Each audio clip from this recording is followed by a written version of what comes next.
Istanbul Airport Transfer, everything you need to know.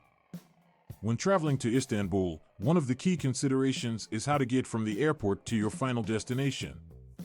Istanbul boasts two major airports, Ataturk Airport and Sabiha Gokcen Airport, both of which are located quite a distance from the city center. To make your journey smoother, it is recommended to pre-book an airport transfer service.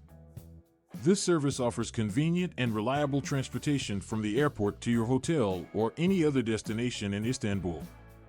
There are several options for airport transfers in Istanbul, including private cars, shared shuttles, and public transportation. Each option has its own advantages, and it is important to choose the one that best suits your needs and budget.